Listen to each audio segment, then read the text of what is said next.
Hi guys, welcome to another episode of Smashing Maths Problems with MRT Maths. So in the previous episode, we did one on remainder concept, and that is the most classic form. So today we are looking at remainder concept. I'll call it type 2.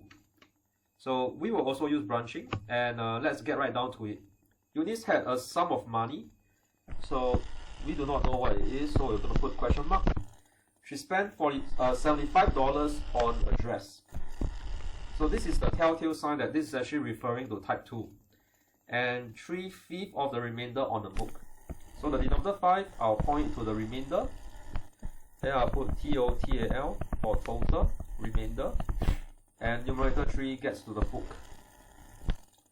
Thereafter, she's left with 1/4 of the original. So first question, what was the total amount that Eunice had spent?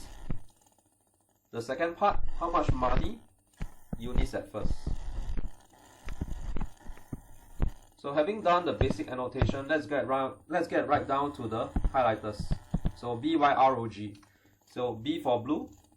So we do not know the sum, so that's important to us.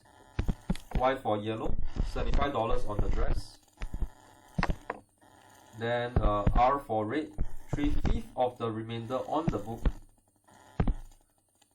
Left with 1/4 of the original, that's for orange. And G for green. So they're asking us for total amount spent by Eunice. And back to blue for us, how much money did Eunice have at first? So having done our annotations, let's do the branching together. So at the start, there's a total amount, total money for Eunice, and I'll branch down to dress, followed by remainder. And out of the remainder, she bought a book.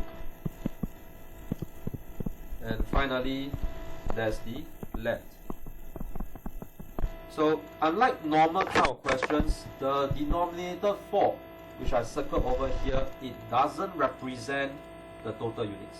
Okay, it doesn't represent. So let's find out together what the total units will be for this question.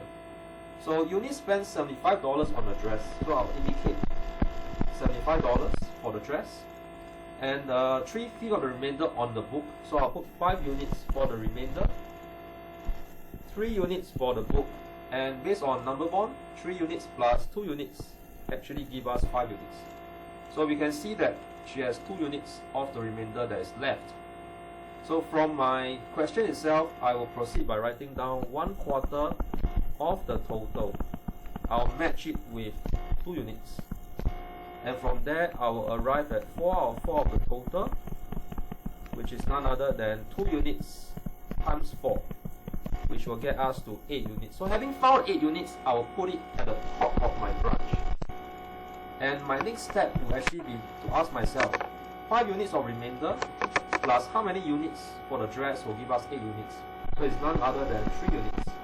So from this branching itself, I'll draw a rectangle in red to remind myself that that's a starting point for the whole question. So 3 units, I will match it with $75. Then 1 unit, and that will be 75 divided by 3, and that leads us to 25. So the question is asking us how much money did she spend. So I know that she already spent $75 on the dress, and I realized from my branching, she spent 3 units on the book. So to get the answer, we can actually say $75 times 2. No problem at all. But if I want to proceed on with my branching, I can just say that the total spent is actually 8 units total.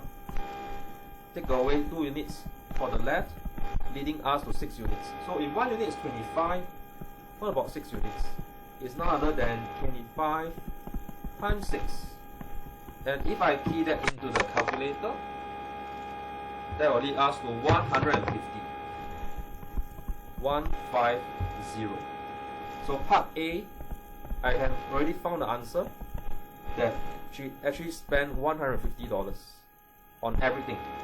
So how much money did Eunice have at first? If 1 unit is 25, What about the total? The total is actually 8 units. So like what I mentioned previously, T for total, T for top. So if 1 unit is 25 and 8 units for the total, our total amount for units will be 25 times 8. And once again, if I key that into a calculator, it will be 200. And that will mean that Eunice's money will be $200. So that's it. We have come to the end of the video. Thank you everyone for watching Smashing Maths Problems with MRT Maths. This is Teacher Ray signing off. Thank you so much. Bye bye.